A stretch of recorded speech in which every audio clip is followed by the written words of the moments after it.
Bien, vamos a orar. Señor, gracias por esta tarde, Padre, gracias por la lluvia que nos has enviado este día. Nos recuerda tu gracia, tu misericordia, tus cuidados para nosotros, y te agradecemos porque es una demostración y un recordatorio de tu gracia que es abundante para todos. Esta lluvia, Señor, cae sobre toda persona, cae sobre cualquier individuo, no importa su edad, no importa, Señor, sus creencias. Tú derramas de tu gracia sobre cualquier persona, y te damos gracias porque cuando conocemos a Cristo nos das la bendición de poder ver esta lluvia con otros ojos, con un corazón diferente, y estamos agradecidos por ese cambio que has hecho en nosotros para saber apreciar quién eres tú y lo que haces por nosotros.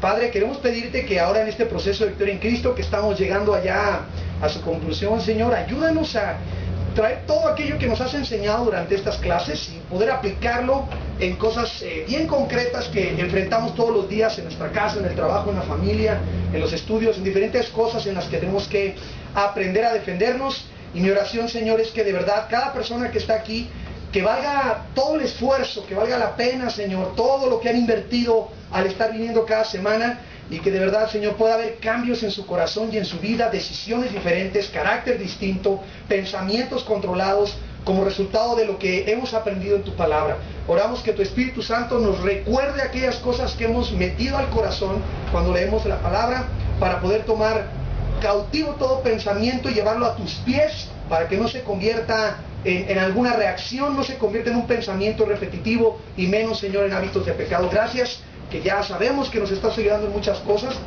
y queremos pedirte que hoy no sea la excepción, que vuelvas tú a mostrar tu gracia transformando nuestro corazón, que esa es nuestra principal necesidad. Te agradecemos, cuida a nuestros hermanitos que vienen en camino, y gracias por los que ya están aquí, Señor. En el nombre de Cristo pedimos esto, amén. Bien, vamos a su página número 27. Entonces nos quedamos con este proceso nuevo que ahora vamos a hacer nosotros para aprender a controlar las emociones, ¿sí? Recuerden aquí que la clave o el asunto en esta cuestión de las emociones no se trata de hacerse aquí el estoico, ¿sí? O de hacerse aquí el monje que no siente nada.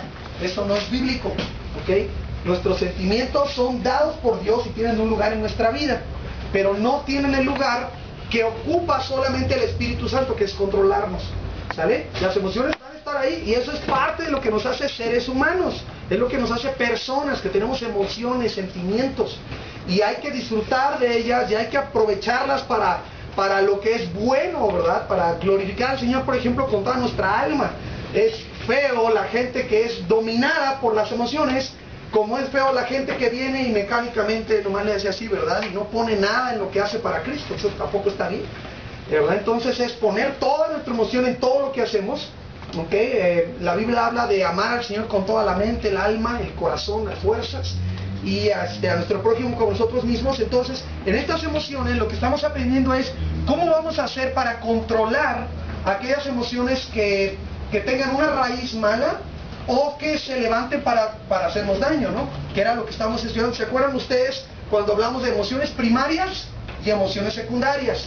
Solo para que recuerdes ahí, las primarias las clasificamos como aquellas que pertenecen a eventos y a situaciones del pasado. Lo tienes allí en tus rectángulos, y lo que aprendimos es que lo que está ahí atrás en el pasado va a determinar la intensidad de las emociones que llamamos nosotros primarias. De eso, de lo que pasó allá atrás, yo ya no puedo hacer nada. Ya pasó, ya sucedió, fue un evento o varios eventos o muchas circunstancias incómodas, difíciles, y van a producir, ya pasó, ¿no? O sea, ese es el punto. La clave ahora es de que esas cosas que estén en el pasado, cuando hay un gatillo, que es el evento presente aquí, este es el que dispara las emociones que están guardadas allá atrás, y se producen lo que nosotros conocemos como emociones primarias, ¿ok? Este gatillo solo funciona como eso, ¿ok? Un gatillo, por ejemplo, en una pistola no mata a nadie. Un gatillo lo único que hace es agarrar y lanzar el martillo para que golpea la bala, y la bala hace su reacción, ¿ok? El punto aquí es que este es el gatillo, el evento presente que todos vamos a enfrentar, y dispara la pólvora que está acá atrás, que es el evento pasado, y produce un proyectil que son las emociones primarias. ¿Tiene sentido lo que dije? Sí, ok. Entonces, esto dispara las cosas nada más, pero esto es lo que sale del cañón, ok. La emoción primaria, pum, ahí está la emoción primaria. Dice en tu rectángulo, ese sentimiento de sí mismo que se produce por el evento presente, ok. Lo saca. En el cuarto rectángulo, lo que nosotros vamos a meter aquí como algo nuevo es la evaluación mental. Acuérdate que cuando hablo de evaluación mental, estoy hablando con cristianos, todos aquí son cristianos, que han estudiado con nosotros este proceso durante ya varios meses y ya saben de qué estamos hablando cuando hablamos de evaluación mental. No estoy sugiriendo aquí que hagas yoga, ¿no? Y que pongas tu mente en blanco y que cuentes hasta 10. O sea, estoy hablando del proceso que tú ya aprendiste, de agarrar todo pensamiento y cuando es todavía un pensamiento, tú lo traes cautivo y lo comparas con la palabra. Esa es una evaluación mental, ¿ok? A ver qué estoy haciendo, a ver qué estoy pensando, a ver qué está sucediendo. Justo esta mañana estaba intentando trabajar, arreglando los asuntos de matrimonios y ay, hermanos, mi cabeza así literalmente estaba disparando para todos lados, pensando 50 cosas al mismo tiempo que tenía que hacer y que arreglar y un chorro de cosas, llamadas y problemas y situaciones aquí y allá. Y llega un punto en que este proceso se hace ya el hábito, en lugar de ser víctima de eso y andar todo preocupado, aprendes a desarrollar de alguna forma un hábito de, a ver, espérame, ¿qué estoy pensando? ¿Esta idea de dónde vino? Pues esta idea no es bíblica, va para afuera. Antes era de, ay, ya todo el día andaba yo estoy bien preocupado, todo el día dándole vueltas. Hoy ya no, o sea, sí me llega a pasar, pero ya no es el patrón de que yo agarre y en todo momento cualquier situación me preocupa y me deprime o me tumba o me empiezo a cuestionar cosas. Ya no funciona así. Hacemos ahora una evaluación basada en Corintios, donde esencialmente ustedes aprendieron la frase de llevar cautivos, ¿ok? Cautivo todo pensamiento a los pies de nuestro Señor Jesucristo. Esa es la idea de la evaluación, dice tu rectángulo. Yo hago una evaluación de reconocer y creer la verdad, ¿ok? Entonces lo que hago es comparar aquello que está produciéndose en esta emoción, este evento presente, yo vengo y lo comparo con la verdad. Eso es lo que yo voy a hacer, ¿ok? Veo la verdad y en base a la verdad se va a producir aquí, y acá, bueno, lo voy a poner de esta forma. Aquí voy a poner verdad, ¿ok? Y voy a filtrar esto que viene aquí a la luz de la verdad, y al filtrar a la luz de la verdad se va a producir una emoción secundaria diferente. No es voy a dejar de sentir, ¿ok? No es que voy a dejar de sentir, voy a seguir siendo una persona que siente, obviamente, pero ahora esta emoción primaria, combinada con mi evaluación de la verdad, va a producir una emoción secundaria diferente a la que producía el evento pasado de aquello que me hicieron y de aquello que sucedió. Platicábamos la semana pasada. Todos nosotros en alguna forma hemos sufrido, ¿verdad?, por el hecho de ser hijos de Adán y tener padres humanos que se equivocan y cometen errores. Sufrimos en alguna u otra forma, por más que nos amen, sufrimos. ¿Qué es el resultado de esto? Que estas emociones primarias, al combinarse con eventos presentes, producen emociones tan fuertes y complicadas que de allí se derivan otras emociones secundarias con las que vivimos todos los días y no sabemos por qué. Y creemos que estas, fíjate qué interesante, que estas emociones combinadas ya forman lo que nosotros llamamos nuestro carácter. Entonces, si tenemos una persona que siempre anda enojada, decimos que es su carácter. Y ya hasta nos acostumbramos a verlo gruñón, ¿no? Y ya viene y nos hacemos a un lado y nos escondemos porque sabemos que va a reclamar porque hace sol, y va a reclamar porque llueve, y va a reclamar porque no llueve ni hace sol, ¿verdad? Va a estar con esta actitud de su corazón todo el tiempo. Y el engaño aquí consiste en creer que así, fíjate la palabra que voy a usar, el engaño es creer que así soy. Acuérdate de la diferencia entre ser y hacer, ¿cierto? Y dijimos que en un cristiano lo que es determina lo que hace. ¿Te acuerdas de esas cosas? ¿Sí las recuerdan, hermanos? Sí. Lo que eres determina lo que haces. Entonces, si tú crees que eres una persona amargada y gruñona, pues eso va a salir, por supuesto. El problema aquí es cuando yo ya integré estas cosas de tal forma en mi vida que ya ni me cuestiono. Simplemente ya me convierto en una persona que si alguien me habla sobre, no sé, sobre la madre, la mamá. No, hombre, yo ya, pum, me meto a ese cajón y ya reacciono horrible. No, pero no me hablen acerca del alcohol, porque el alcohol, no, hombre, tanto cicatriz y todo, y ya, pum, me meto a ese cajón y creo, ya he llegado a pensar que tengo el derecho de reaccionar así, porque así soy. Y entonces, en realidad lo que sucede es que todo lo que está pasando allí es que es una persona que es víctima, entre comillas, de sus propias emociones que no están siendo controladas. Pero no debe ser así. Eso es lo que estamos tratando de explicar aquí. ¿Qué estamos introduciendo como algo, entre comillas, nuevo, o no nuevo, diferente, que vamos a hacer este paso? ¿Ok? Ahora tú, cuando vengan estas cosas y llegue alguien y te cuente o te diga o veas o pase un evento presente que dispare este asunto, tú vas a ver incluso hasta tu pasado haciendo una evaluación mental a la luz de la verdad, y eso va a producir una emoción secundaria diferente a la emoción que te destruía o que te hacía daño. ¿Ok? Ese es el proceso del que estamos hablando. Vean en la página 28, por favor. Vamos a ver una aplicación un poquito más práctica de lo que estamos diciendo. Dice, como vemos aquí, el asunto está en aprender a tratar las emociones primarias a la luz de la verdad actual. Eso, hermanos, lo subrayan, lo iluminan con su color de preferencia o lo que gusten ustedes. Le voy a repetir lo que va a escribir en la línea de la página 28. Usted va a escribir a la luz de la verdad actual.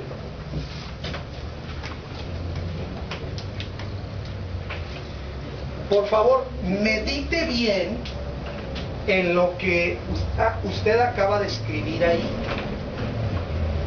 El asunto está en aprender a tratar las emociones primarias a la luz de la verdad actual. Esa la tenemos también.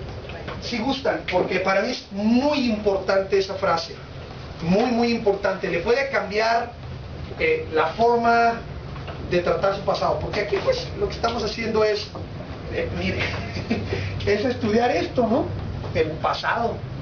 En realidad eso es lo que estamos haciendo. Hay gente aquí entre ustedes que de verdad les ha tocado un pasado muy bendecido. Sus padres creyentes o sus padres con mucha gracia de Dios, bien centrados dentro de lo que cabe, fueron ustedes protegidos, fueron provistos por el Señor, y de veras, eso, te acuerdas de tu infancia y suspiras y te da gusto, ¿no? Qué padre, o sea, eso está bien, no lo vayas a tratar, ¿verdad? Y ya no quiero sentir eso, no, pues disfrútalo, gracias al Señor, ¿no? Pero habemos otras personas que, no, hombre, nos tocaron recibir los efectos del pecado de nuestros padres, de nuestros tíos, y simplemente así nos tocó. Dios está en control, ¿ok? Pero el punto es este: ¿qué pasa cuando aquello que sucedió allá atrás, que es la raíz de nuestras emociones primarias, sigue haciendo el mismo daño que hizo el día que me lo hicieron, o el día que pasó, o en los años que sucedía aquella circunstancia? ¿Qué pasa? Ahí es un problema. La persona está siendo dominada por lo que pasó hace mucho tiempo. Estamos diciendo, con lo que ustedes subrayaron allí, que lo que va a suceder ahora es que esa persona va a filtrar, y aquí voy a añadir la palabra verdad presente. Porque cuando hablamos de la verdad presente es preguntarnos ¿cuál es la verdad respecto a mí el día de hoy? ¿Qué soy? Otra vez regresamos a este punto. ¿Qué soy? Si ustedes me ayudaran a sacar, si es que es posible eso, una lista, aunque sea breve, vamos a apuntarla aquí, de cómo se puede sentir o qué puede pensar de sí misma una muchacha, una mujer que ha sido violada. Y bueno, ofrezco disculpas por el ejemplo, pero es quizás uno de los más comunes, lamentablemente, y más significativos y más impactantes, ¿ok? Y que más marca la vida de una persona. Ayúdenme a hacer una lista de qué sentimientos o qué puede pensar de sí mismo un hombre o una mujer que han sido abusados. Vergüenza. Muy bien. Vergüenza. Odio. ¿Sí? Ok. ¿Qué más mencionaron? ¿Rencor? Sí. Bueno. ¿Qué más? Baja autoestima. Ok, fíjense bien, estas que he mencionado, todas estas tienen una relación con otra gente. Con otra gente. ¿Ok? Pero mi pregunta es, cuando esa persona está solita y anda por la vida ahí en el micro, en el metro, ¿qué piensa de sí misma una persona que ha sufrido una cosa como esa? Aquí mencionaron baja autoestima. ¿Ok? Entonces, de sí misma, estoy poniendo autoestima. ¿Qué más? Rechazo. Sí. Hay dolor. Tristeza. ¿Qué más, hermanos? ¿Perdón? ¿Represión? Depresión. Disculpen, no escucho. ¿Qué más mencionaron? Impotencia. Temor. Impotencia.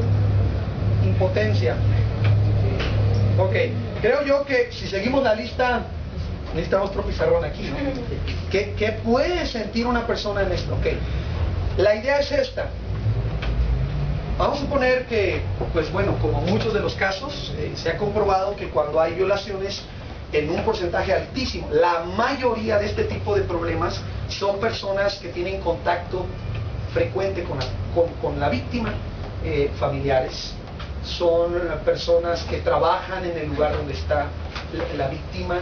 O sea, no es alguien que va pasando y le arrebatan. Claro que sucede eso, por supuesto, pero lo más común, especialmente cuando están en las etapas de pequeños, híjole, pues son personas cercanas, ¿verdad? Son a veces hasta el padrastro, el padre, la madre, o sea, unas cosas horribles, la verdad. Les ofrezco disculpas si algunos de ustedes han vivido tan protegidos que no habían oído esto, les ofrezco una disculpa, pero sucede, sí, es real y cosas que peores que esas, pero aunque esa es la situación, cuando una persona sufre ese tipo de cosas, vamos a suponer que era el tío, ¿no?, que vivía allí. ¿Vieron esta película de Paco del Toro? La última que sacó. No fue la última. ¿Cómo se llama, hermano? Fue esa la última, cierto, Secretos de Familia. ¿Quiénes la vieron? Bueno, algunos la vieron. Ese es el tema. Y en la película es un hermano del padre, si no me equivoco, quien hace las fechorías allí. El asunto es cuando la persona va creciendo, esas cosas son tan tremendas que se fijan, pum, así como un clavo fuerte aquí en el pasado de esta persona, y empiezan a formar lo que hablábamos la semana pasada, que llamamos las emociones primarias, ¿ok?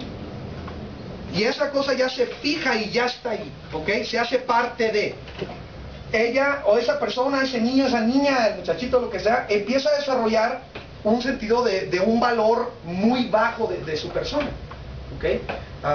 En todos los sentidos, ¿ok? El rechazo, ¿por qué? Porque la vergüenza, ¿no?, que está ligada con otras personas. Si el chico o la chica va y habla y no le creen, esto marca otra cosa más fuerte, ¿verdad?, que es a veces lo más complicado, porque pues se trata de un familiar y no quieren evitar la familia, la vergüenza, y no hablan, no denuncian y ese tipo de cosas. Aprovecho el comercial para decirle que si usted es cristiano y hay ese tipo de cosas cerca de usted, su obligación cristiana es denunciar a las autoridades a esa persona. Lo va a perdonar, lo va a amar, y ya que lo perdona y lo ama, lo denuncia. ¿Ok? Bueno, espero que nunca tengan que hacer eso, pero eso es bíblico hacerlo, ¿ok? Sí, y dije bien, lo va a perdonar, le va a amar mucho, le va a llevar muchas Biblias a la celda donde esté, pero esa persona tiene que estar en un lugar donde protejamos primero al pequeño y donde le traten o le atiendan o esté lejos de seguir haciendo ese daño, ¿ok? Yo sé que cada caso es diferente y tiene sus aristas y sus baches y sus situaciones, pero el punto aquí al que quiero llegar es de que las partes a veces que tienen autoridad para hacer las cosas y proteger a las personas no lo hacen por evitar estas cosas, ¿no?, los escándalos, las vergüenzas. Entonces son temas bien delicados. Cerrando el comercial y regresando aquí a la víctima, cada cosa que sucede después de esa situación marca a la persona y la va marcando y la va marcando. Cuando está esa emoción primaria allí, de estos sentimientos de temor, de miedo porque fue amenazada la persona, de una impotencia porque pues vean la diferencia en todos los sentidos. La persona no sufre solo físicamente, es un atropello en todos los aspectos. Es humillada la persona, es usada la persona. El aspecto físico es una cosa tremenda, algo que está reservado para cierta edad y en ciertas condiciones.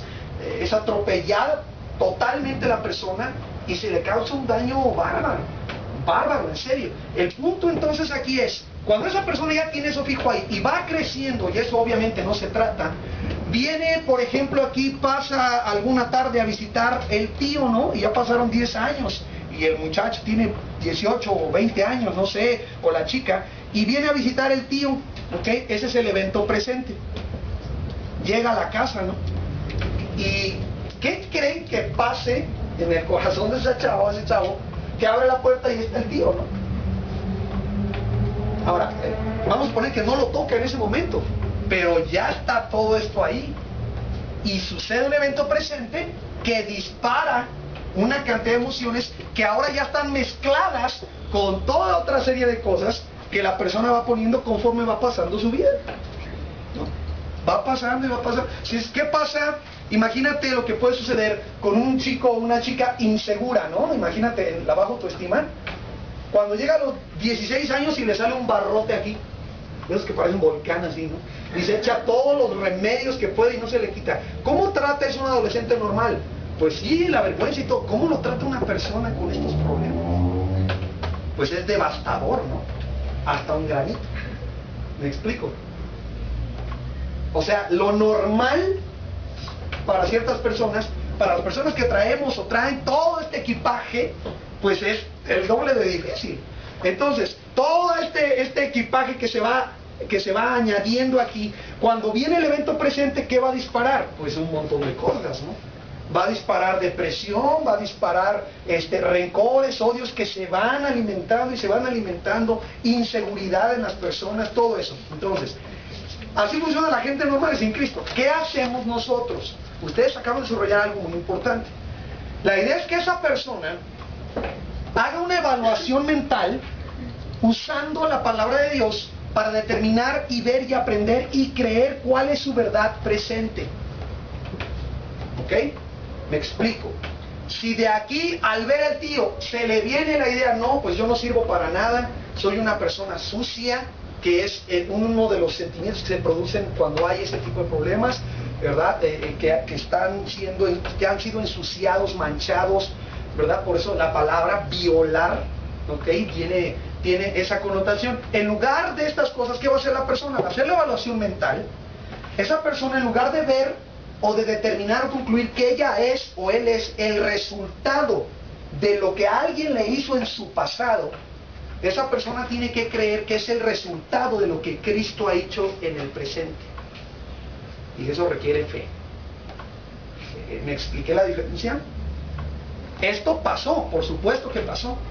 Pero yo voy a ver estas cosas y el evento presente, y voy a ver mis emociones primarias mezcladas o a la luz de la verdad presente para que se produzcan emociones nuevas.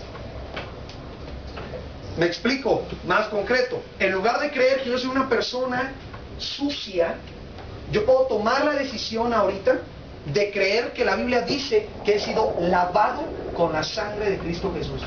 Eso dice la Biblia. Entonces, ¿qué emoción puede producir el hecho de que alguien, ¿verdad?, me manchó, abusó, etcétera, cuando yo era niño o niña, lo que fuera, a el hecho de que Jesucristo me lavó con su sangre? Y curioso, las dos cosas son verdad. Me estoy explicando.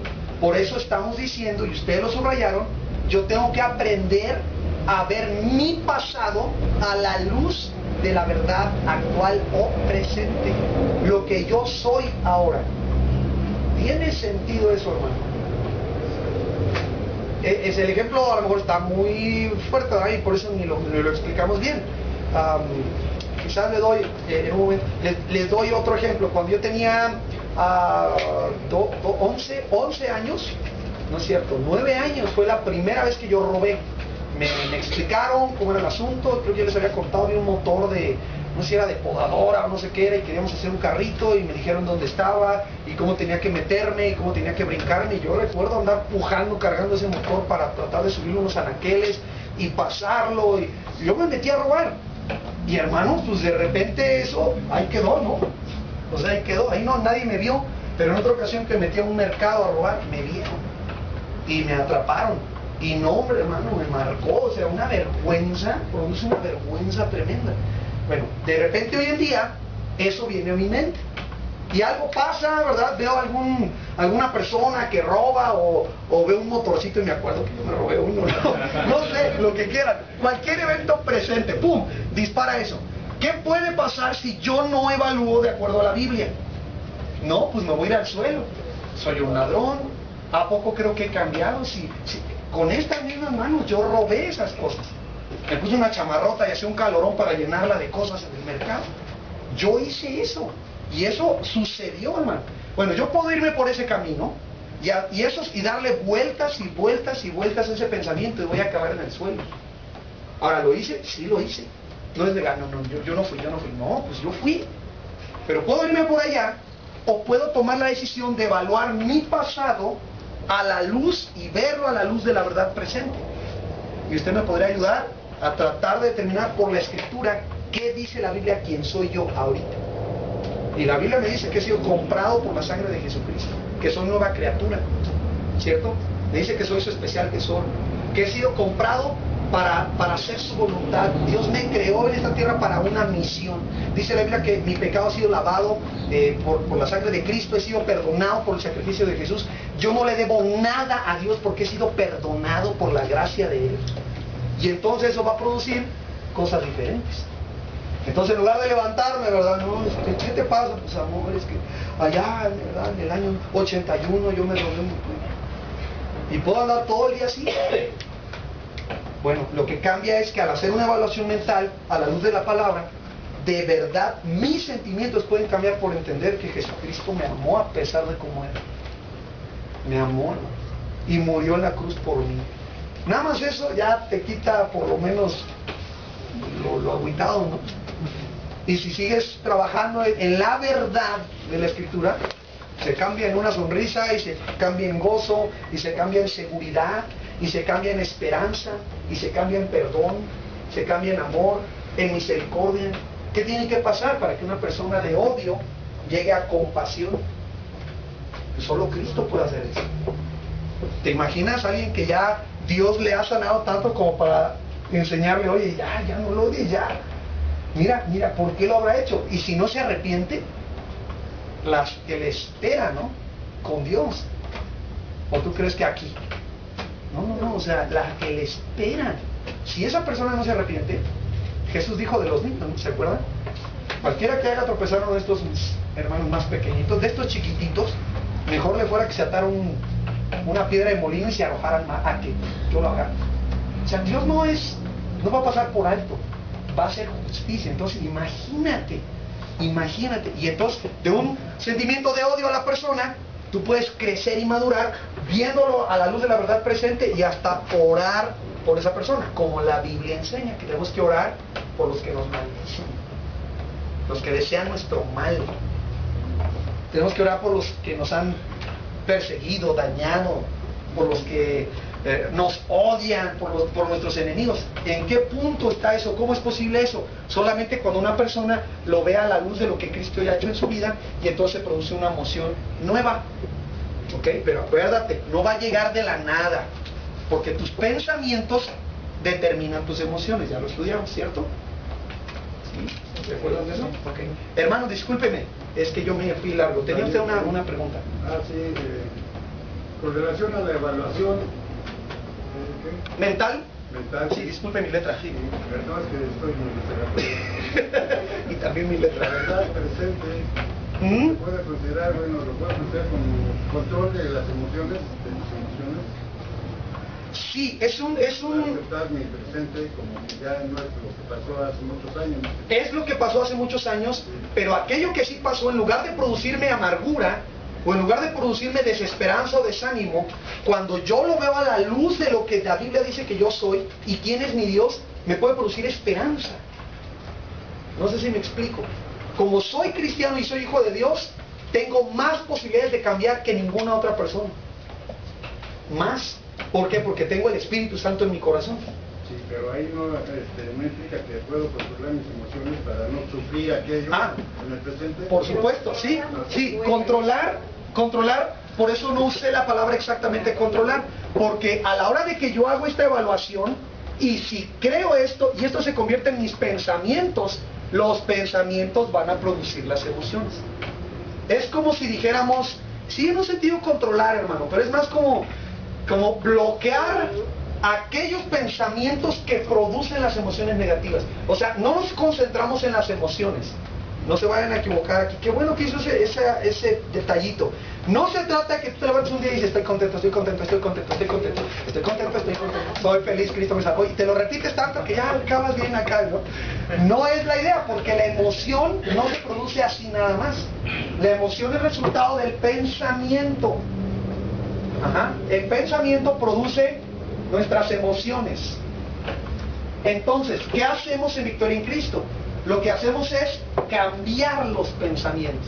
Esa es la idea aquí.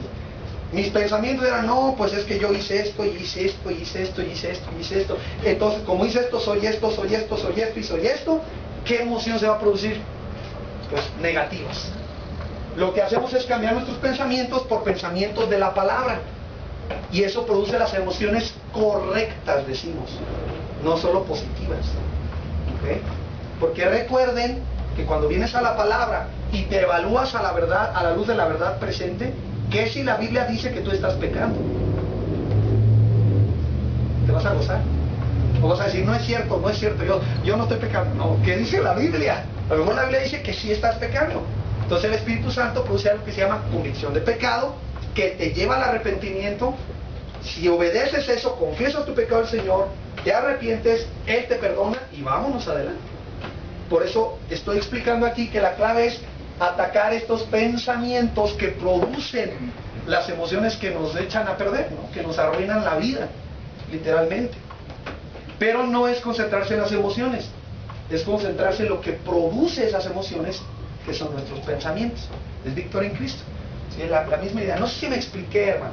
Sí, pero si me considero entonces perdonado por la sangre de Cristo, sí, me puedo considerar ya siento más bien rechazar todo aquello que ya pasó.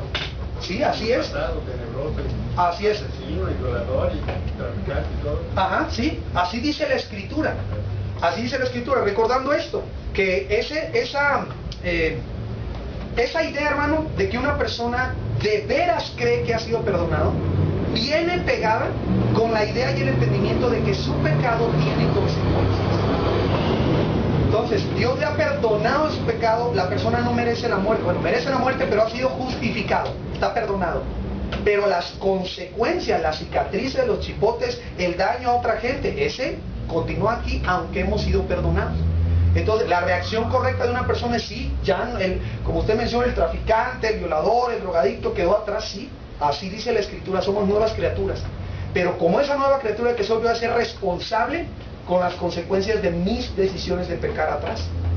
Y eso a veces implica, hermano, que, por ejemplo, mis hijos no me hablen. Y sí, Dios ya me perdonó, y soy una nueva criatura, pero nadie me habla. O, el más común, ya me perdonó el Señor Jesucristo, Él me sacó de la drogadicción, pero me pusieron 35 años de cárcel y los voy a cumplir. Aunque ya me perdonó. ¿Me explico? Entonces, esa es la actitud justo de la que hablamos. No es borrar el pasado, porque eso no se puede, ¿cierto? Jesús, la Biblia nos enseña, que Dios toma nuestros pecados y los echa a lo más profundo del mar. O sea, no los toma en cuenta cuando nos ve. Pero lo que pasó, pasó. Lo que hice. Y las consecuencias, no hay pena, ¿verdad? No hay castigo legal por eso que dice, ya, se pagó, está perdonado, pero yo llevo las consecuencias. Esas son parte de mi vida y parte de la vida de otros, y tengo que aprender a tratar con esas cosas a la luz de la verdad presente, de la misma forma, ¿okay? Pero recuerden, una cosa es el pecado que ha sido perdonado, otra cosa es la consecuencia de ese pecado. Entonces, en cuanto a la pregunta del hermano, muy buena, lo que yo hice atrás, ¿Cristo lo perdonó? Sí, 100%. Pero a mí es al que me atacan, hermanos, los pensamientos de robo, de que soy un ladrón. A ella no. ¿Por qué? Pues porque ella a lo mejor no lo hizo nunca. Yo soy el que ando cargando con eso ahora. Y con otras cosas que dejan unas marcas, hermano, que Cristo tiene el poder de cambiarnos, pero hay cosas que dejan unas marcas que ya están sanas, pero nunca se nos olvida. ¿Cierto? Nunca se nos olvida. Y ya, el Señor lo ha sanado. Acuérdate que perdonar y sanar no significa olvidar. ¿Okay? Puede ser algo que de lo que te acuerdas perfectamente y estar ya sanado. ¿Okay? Ya estar bien cicatrizado, bien listo el asunto, pero ahí está. ¿Okay? Entonces hay muchas cosas que se quedan en esos niveles. No se nos olvida. ¿Okay? La idea es que al controlar el pensamiento, yo puedo controlar, comillas, qué emociones se van a producir y no ser una víctima de esto. Se hace un círculo vicioso. Pienso cosas que no son ciertas respecto a mí en Cristo hoy, produce malos sentimientos y como me siento mal, sigo pensando malas cosas. Y me siento más mal y sigo pensando malas cosas y me siento más mal por las cosas malas que pensé y se hace un círculo vicioso que le llama a la gente depresión, que es pum, hacia abajo y hacia abajo y hacia abajo y hacia abajo. Curiosamente, en algún momento, si tenemos oportunidad de estudiar, bueno, cuando ustedes lleguen a otros estudios en la iglesia, tenemos uno que se llama Consejería Bíblica y enseñamos cómo tratar la depresión bíblicamente.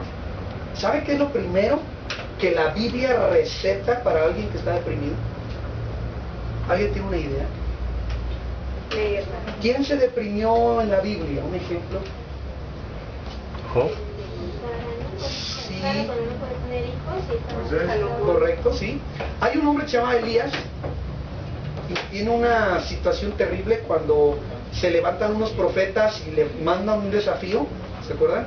Y Elías, el Señor, responde el desafío y van y asesinan a cerca de 900 personas a la orilla de un arroyo.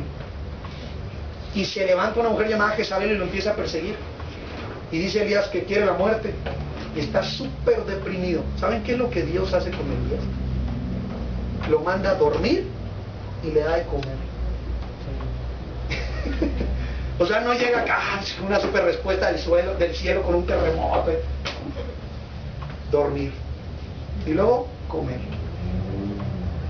¿Qué curioso? O sea, ¿por qué? Porque mucha gente en este círculo vicioso de la depresión no comen ni duermen bien. ¿Por qué? Porque se sienten mal. Y como se sienten mal, pues no comen. Y como no comen, se sienten más mal. ¿Sí o no? Y después están tan apachurrados, pero es porque no han comido. Y no han dormido bien. Entonces, bien curioso. Mucha gente que, ay, hermano, ¿cómo duerme? No, pues es que las preocupaciones. ¿Cuánto duermo? Pues 3 horas al día. Necesitas descansar. Y la comida, ay, es que las preocupaciones ni hambre me dan. Pues no le da hambre por las preocupaciones, ¿no? Precisamente. Entonces, curiosamente, como les decía, con Elías vamos a aprender que en este proceso de evaluación aquí, muchas de las cosas tienen una solución sencilla. Está comprobado que la gente, muchas de sus emociones están determinadas por lo cansado que está, por si come bien o no come bien, indicando que no se puede ignorar. ¿Okay? Es parte de lo que todos hacemos. Por eso vean lo que escribieron. El asunto está en aprender a tratar las emociones primarias a la luz de la verdad actual, para que se produzcan sentimientos correctos por tener un pensamiento correcto. ¿Ya se dijo qué es primero? ¿Los sentimientos o los pensamientos? ¿Qué es primero? Los pensamientos. Eso es primero. O sea, Dios quiere que resolvamos nuestras experiencias pasadas a través de 2 cosas bien sencillas y básicas. Número 1, ve tu pasado a la luz de quien eres hoy. Dice, hoy por ser cristiano, tienes el privilegio de evaluar tus experiencias pasadas a la luz de quien eres hoy, hermanos, en contraste a lo que eras entonces. ¿Ah? No se trata de hacerlo al revés. No vas a evaluarte hoy a la luz de lo que eras en el pasado, porque te vas a arruinar la vida. Te evalúas tu pasado a la luz de lo que eres hoy. Y entonces cambia toda la perspectiva de lo que hiciste y de lo que dijiste, de tantas cosas, ¿no? No es minimizar, pues es una perspectiva. Dice, niégate a creer la mentira de que tú simplemente eres el producto de tus experiencias pasadas.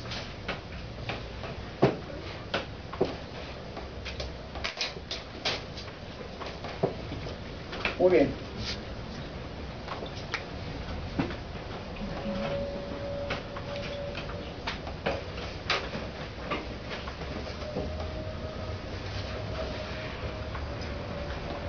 Esta frase es con la que el enemigo engaña a mucha gente. Yo soy el resultado de mi pasado.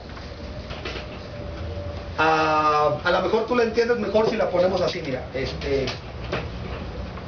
Soy, entre comillas, ¿verdad? O hice, bueno, aquí sería, perdón mi rayadero, pero soy así, o hice esto o aquello, porque me hicieron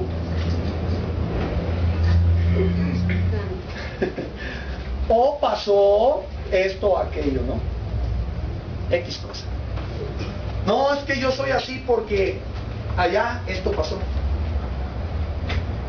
Y entonces creemos realmente que lo que estoy haciendo ahorita es el resultado directo de lo que alguien más, o yo mismo, ¿verdad?, hice o fui o me hicieron en el pasado. Entonces estamos diciendo, yo soy el resultado de mi pasado. Es la justificación que usa la gente, ¿verdad? Algunos papás que golpean a sus hijos, dicen, es que a mí me golpearon, por eso. Para que veas lo que es. No, es que yo no tuve esto, entonces te lo quito, tampoco tú. Te duermes en un cartón hasta que tengas 18 años. Y pudiendo ayudarle, ¿no? Pudiendo darle. ¿Por qué? Porque a mí lo que me hicieron. ¿Por qué eres gruñón? No, es que mi padre así. Entonces, lo que estamos diciendo es que somos el resultado de las experiencias que tuvimos en el pasado. Ese es, estoy explicando, es uno de los engaños más comunes en los que la gente caemos, ¿verdad?, cuando el enemigo nos ataca. En lugar de esto, ¿qué es lo correcto? Dice tu hoja, como cristiano, tú no eres el producto de tu pasado.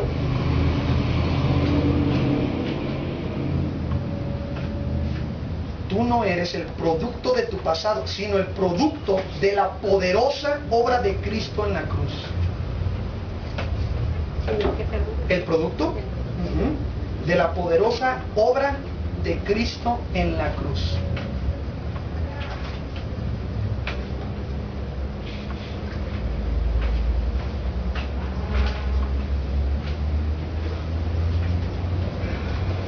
O sea, yo soy hoy lo que Cristo me ha hecho. Yo me veo a mí mismo en Cristo, porque si no estuviera en Él, no sería, ¿qué sería? Nada. Estaría perdido, estaría en condenación, sería hijo de perdición, hijo de ira, estaría sin esperanza, como dice Pablo, sin Dios en este mundo. O sea, híjole, o sea, ya ni quiero pensar, pero esa es la idea básica aquí. Entonces, en lugar de decir yo soy el resultado de mi pasado, yo puedo decir aquí, yo soy el producto o resultado de la obra de Cristo.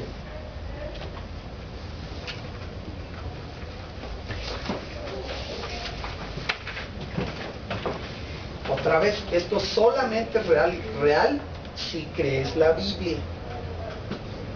No son frasecitas que te vas a aprender ahí para animarte tú solo, ¿no? Oye, amanece y lo repite 7 veces. No, es creer la Biblia.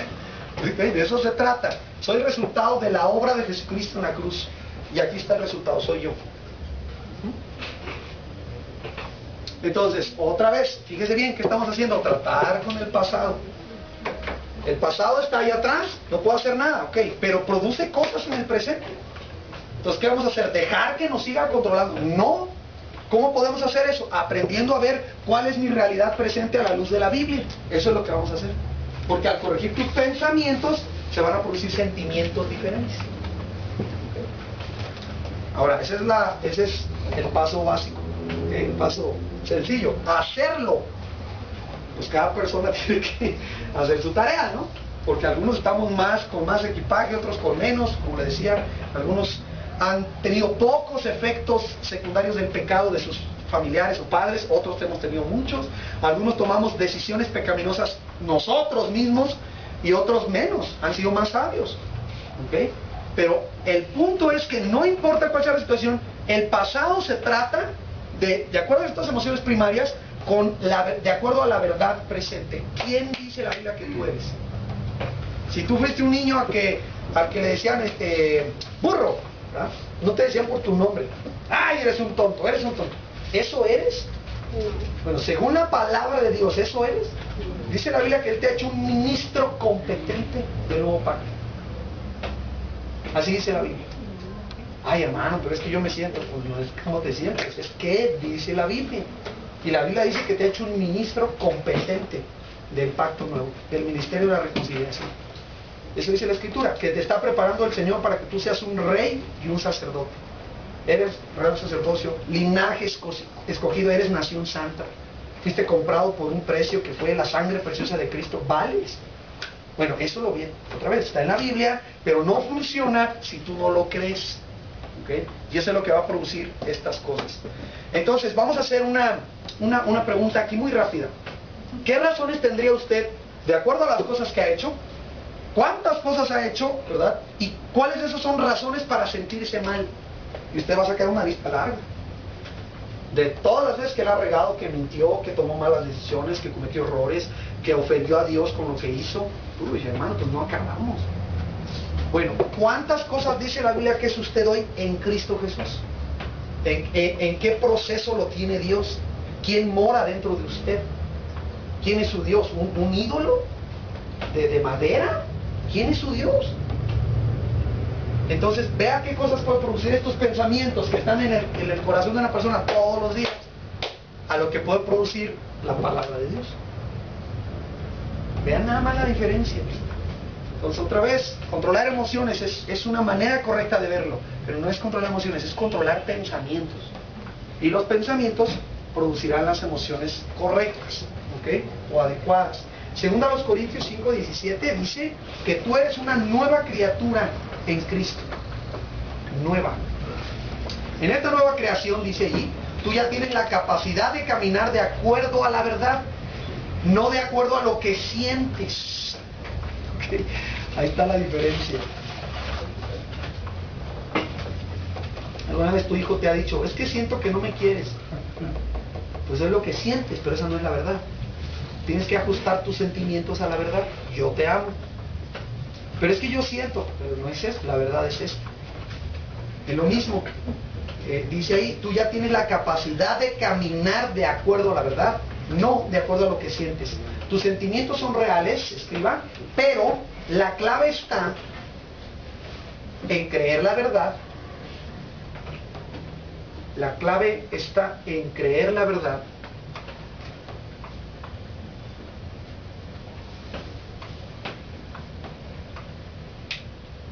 Y, entre comillas, filtrar esos sentimientos negativos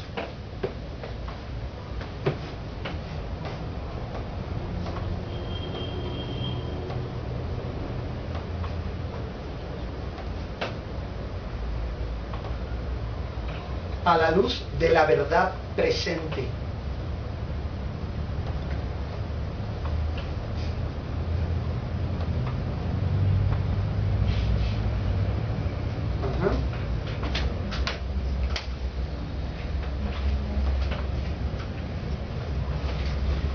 Bueno, es lo que veíamos al principio del proceso. La Biblia dice que tú, ¿qué eres? ¿Pecador o santo? Santo si estás en Cristo. Eso es lo que eres. Esa es la verdad presente. Santo. Y un santo no vive así. Un santo no habla así. Un santo habla de esta forma y un santo reacciona de esta forma. Pero la Biblia dice que ya lo eres. Entonces es creer la verdad. Y a la luz de esa verdad se van a producir pensamientos, ¿verdad? Correctos, bíblicos, y eso va a producir sentimientos correctos. Dice enseguida, lo que nos libera es creer la verdad y andar por fe. Así que al percibir esos eventos desde la perspectiva de tu nueva identidad en Cristo, empieza el proceso para ser sanado. ¿Ok? Porque vas a aprender algo interesante. Sí es posible, hermano, ser sanado de estas cosas. Dios sana el corazón. Dios sí lo hace, es poderoso para hacerlo. Él lo creó, Él nos hizo Esto es posible. Pero el primer paso para eso es entender quién eres ahorita, para saber cómo tratar lo que pasó allá atrás. ¿Okay?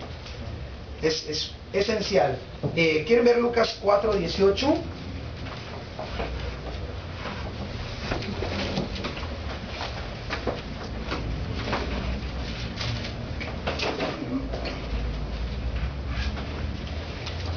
Bueno, voy a leer desde el 16. Dice, vino a Nazaret, donde se había criado, y en el día de reposo entró en la sinagoga, conforme a su costumbre, y se levantó a leer.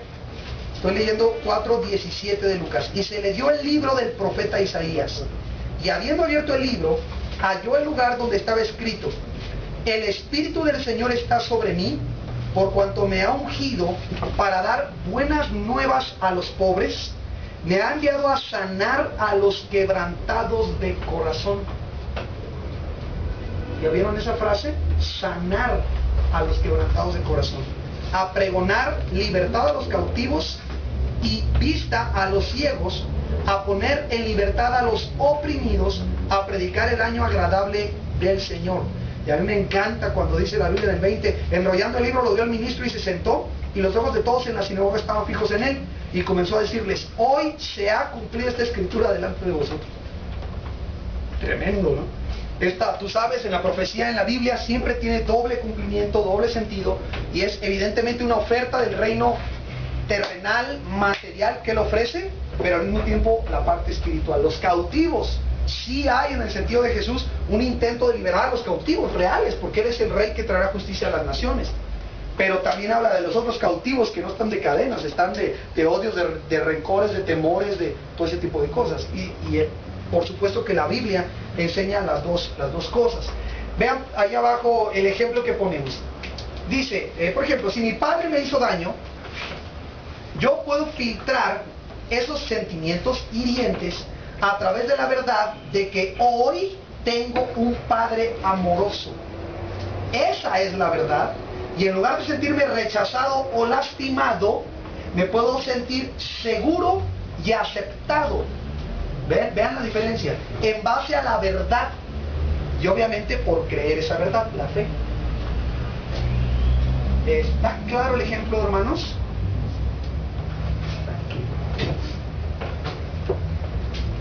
O sea, puede ser que pensar en tu papá te produzca sentimientos de, como pusimos ahí, de rechazo o de estar lastimado. Bueno, es algo que sucedió. Si tú decides creer la verdad bíblica de que Dios es tu Padre perfecto y amoroso, eso va a producir sentimientos de seguridad y aceptación. ¿En base a qué? A la verdad de la Escritura. Y vas a ver aquello que pasó atrás a la luz de lo que está pasando en la actualidad en Cristo. Dice, en este caso las emociones que resultaron reflejan la realidad, ¿cierto? Si alguien se siente aceptado y se siente seguro en Cristo, ¿eso refleja la realidad? ¿Sí es aceptado en Cristo? ¿Un cristiano, sí o no? ¿Está seguro en Cristo? Por supuesto. Entonces, esos sentimientos reflejan la realidad. No es real que él esté siendo rechazado. Pudo haberlo hecho aquella persona, pero Dios no le rechaza. No es rechazado. Eso es la verdad. Dice, en este caso las emociones que resultaron reflejan la realidad, y esto es posible porque mi percepción de mí mismo corresponde a la verdad de la palabra de Dios. Entonces, vamos a tratar, repito esto, nuestras experiencias pasadas a través de dos cosas. Uno, ver el pasado a la luz de quién soy hoy. Y dos, el perdón. Este asunto, hermanos, es una situación, ¿cómo le explico? Hay dos razones principales por las que en nuestra experiencia, que es poquita, hemos tenido que tratar con personas endemoniadas, ¿okay? Que tienen demonios, uno o más. Dos razones principales. Uno, porque han tenido que ver de alguna forma con brujerías o hechicerías, o anduvieron leyendo libros que contenían ese mismo tipo de principios. Tiene que ver con abrirle la puerta a Satanás directamente, haciendo prácticas ocultas. ¿Okay? La segunda razón por la que hemos tenido que lidiar con personas que tienen demonios es falta de perdón. No ha sido que juegan la ouija, eso cae en la primera. ha sido falta de perdón.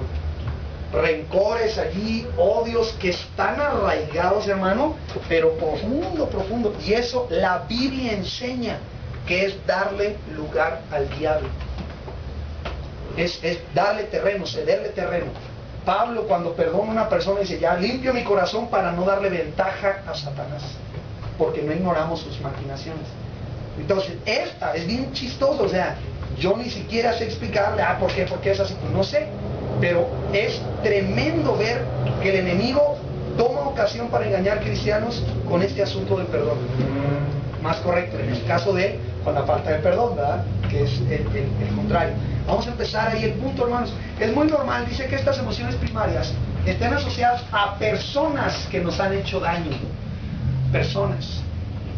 O sea, dudo que usted tenga rencor contra un perro, o un árbol, o un carro, o un rayo. Curiosamente, los rencores los tenemos contra personas. Y algunos de nosotros tenemos tanto que ya no sabemos ni quién es el culpable. Ya todos son culpables.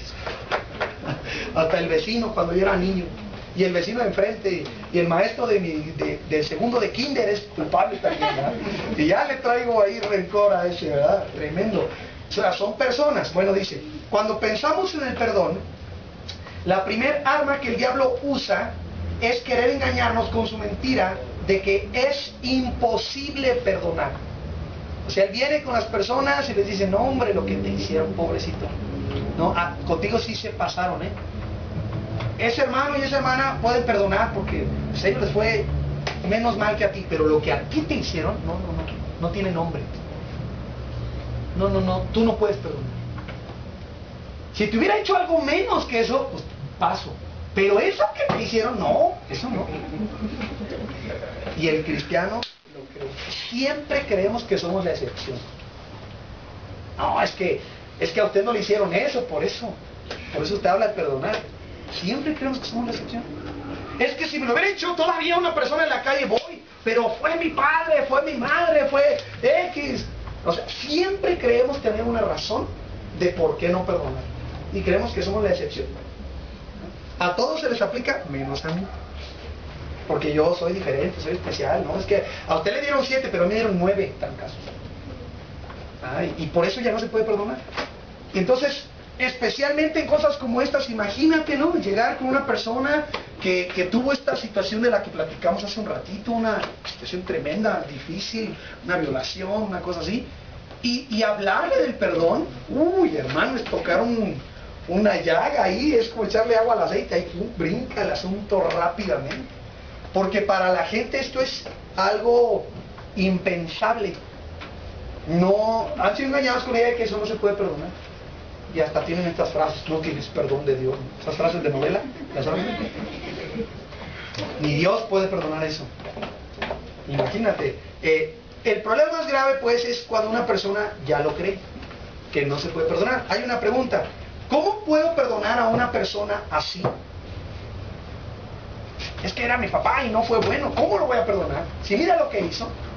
Entonces, curiosamente, condicionamos nuestro amor, nuestro perdón, a lo bueno o malo de la otra persona. O sea, lo perdonamos si hubiera sido menos malo. Pero como era muy malo, entonces no lo puedo perdonar. Porque fue muy malo. O sea, decimos, ¿cómo puedo perdonar a una persona que es así? Otra vez, estamos buscando una justificación de por qué no perdono yo, basándonos en lo malvado que es la otra persona. Otra cosa que dice ahí, yo no puedo perdonar, no se me da, no lo siento. Cuando lo haga voy a ser sincero, decimos. Y como ahorita no estoy siendo sincero, no lo voy a hacer. ¿Verdad? Y entonces queremos anteponer los sentimientos a las decisiones. Qué volteados estamos. Queremos sentirlo primero para luego decidirlo. Como les decía la semana pasada, estamos en un siglo del sentimiento. Yo no puedo perdonar. Dice la otra frase, podría perdonar otras cosas, pero eso no. Curiosamente, si no puedes perdonar eso, tampoco podrías perdonar las otras cosas. Es un engaño, o sea, es un engaño. Una vez más, aquí encontramos un engaño de Satanás. Ya hemos aprendido que nos debemos defender con la verdad Así que el asunto clave aquí no es cómo me siento, sino qué dice la Biblia. Sino qué dice la Biblia. Bueno, vamos a empezar. Vamos a ver estos pasajes que espero, mi hermano, que nos quede claro qué es el perdón y, pues bueno, cómo hacerlo, ¿no? Tenemos una sección allá al final, le damos unas sugerencias. Mateo 6, por favor. Usted quizás desde chico le enseñaron una oración que repetía, por lo menos cuando estaba asustado, que era el Padre Nuestro, ¿no? Si estaba asustado, le daba miedo a algo, o se asustaba de un accidente, ahí estamos diciendo el Padre Nuestro. Bueno, Jesús dice allí en el versículo número 9, vosotros pues oraréis así: Padre nuestro que estás en los cielos, santificado sea tu nombre, venga tu reino, hágase tu voluntad como en el cielo, así también en la tierra. El pan nuestro de cada día, dánoslo hoy, y perdónanos nuestras deudas, como también nosotros, dice ahí, perdonamos a nuestros deudores, como también nosotros. Ese como sería decir, de la misma forma o de la misma manera que yo perdono, tú perdóname. Es la única petición condicional en todo el Padre Nuestro. Todas las demás son peticiones: Señor, danos el pan nuestro de cada día, este día dánoslo hoy, tu reino se ha hecho aquí, que se establezca en la tierra, es lo que pedimos, pero perdónanos tú, como también nosotros perdonamos a los demás. Ese es condicional. Pero esa parte del Padre Nuestro no nos gusta, porque se oye difícil decir que Dios puede condicionar el perdón, porque nosotros hemos aprendido que si yo vengo y le digo al Señor, perdóname en el nombre de Jesús, todo arreglado. Y te voy a decir por qué no. Porque en la Biblia tú no puedes pedir perdón si no te has arrepentido.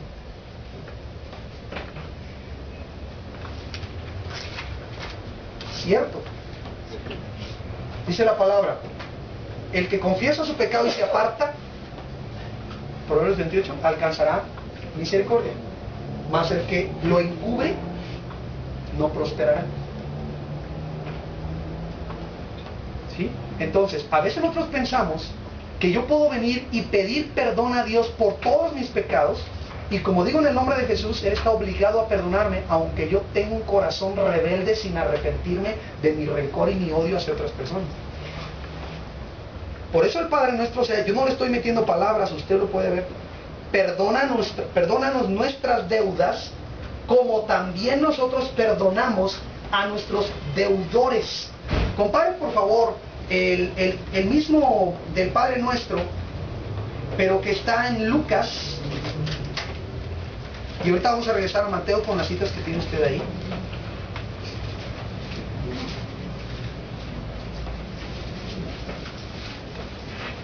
Fíjese las frases que usa Lucas.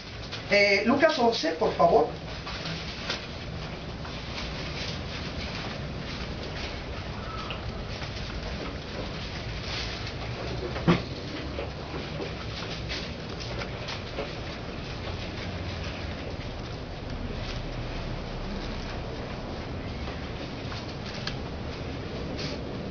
Lucas 11, versículo 3, el pan nuestro de cada día, dánoslo hoy, y perdónanos nuestros pecados. ¿Ya vio la frase? Porque también nosotros perdonamos a todos los que nos deben. ¿Se fija? Le da la idea de reciprocidad. Como yo lo hago, Padre, perdóname. Yo perdono a los que me deben. O sea, es un texto que, bueno, está contenido ahí en la oración del Padre Nuestro, pero pues a veces por lo difícil del versículo lo saltamos. Así como también nosotros perdonamos a los que nos deben. Permítame avanzar al capítulo 18 de Mateo. Regrese. Mateo 18. Y creo yo que esta explicación que da Jesús es una de las más claras. Yo le doy testimonio que esta parábola que vamos a leer ahí en Mateo 18 es la que a mí me ayudó a perdonar cosas como estas, ¿verdad? Pues ya le platicaba a usted, hacia mi madre, por ejemplo. Cuando yo recién me convertí, una de las primeras cosas que Dios cambió fue un odio y un rencor que ni tenían razones de ser, ¿verdad? Aunque yo creía que sí, pero que creció ahí por 17 años. Por ahí creció, ¡pum!, ¿verdad? Tremendo. Y este pasaje, poco a poco, cada que lo leo, entiendo cuánta razón, por supuesto, tiene el Señor. Vean, por favor, el versículo 21, Mateo 18, 21, vamos a leerlo. Entonces se le acercó Pedro y le dijo: Señor, ¿cuántas veces perdonaré a mi hermano que peque contra mí? Y notan, dice, hasta 7. Tiene que ubicar que Pedro está intentando impresionar al Señor con esa segunda pregunta cuando le dice hasta 7. Porque está tratando de darle la impresión a Jesús de que Él está dispuesto hasta 7. Y le dice un número que no es casualidad. 7, un número de perfección, un número, ¿verdad?, de divinidad. Dice el Señor, hasta 7. Tendría yo que estar dispuesto a perdonar a mi hermano. Y tiene que tomar en cuenta que todos los capítulos anteriores, a partir del 13 en Mateo, Jesús está siendo rechazado junto con todos sus discípulos. Están siendo atacados, están teniendo una oposición tremenda. Y Jesús les está enseñando en su discipulado cómo tratar con la oposición. Entonces, en esa pregunta, Jesús acaba de hablar cómo es que una persona debe tratar cuando es ofendido. Vean el 15. Mateo 18, 15. Si tu hermano peca, ve y repréndele estando tú y él solos, ¿cierto? ¿Se acuerdan de esos pasos que vienen en la Biblia? Si te oyere, has ganado a tu hermano, ¿no? Ok, y luego el segundo paso: si no, lleva 2 testigos, si no, dilo a la iglesia. Si no oyere a la iglesia, ténganlo por gentil y publicano, porque yo les doy autoridad, lo que aten aquí será atado allá. Entonces, cuando él establece eso, Pedro viene y quiere darse acá, ¿no?, mucho cuello, diciendo: Señor, ¿qué tal si yo perdonase a mi hermano hasta 7 veces? O sea, no 3, como tú sugeriste. Porque era la primera, luego tenía que ir con 2 o 3, luego decir a la iglesia, y si no, gentil y publicano. 3, 4, ¿no? Y Pedro dice: Señor, ¿hasta 7? Y la respuesta de Jesús, obviamente, dice en el versículo 22, Jesús le dijo: no te digo hasta 7, sino aún hasta 70 veces 7.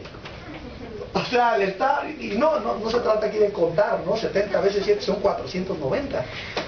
Lo que está haciendo Jesús es decirle que tiene que ser un perdón perfecto, porque también Jesús usa el 7 por una razón. 70 veces 7 es número de perfección, una perfección perfecta, si es que eso existe. Porque cuando es perfección, ¿verdad? Pero aquí Jesús una hipérbole, que se llama, es como un tipo de exageración, diciéndole: tú tienes que perdonar a tu hermano 70 veces 7. La paradoja de esto es que, y aquí es donde muchos dicen: ¡ah, qué chiste!, ¿no?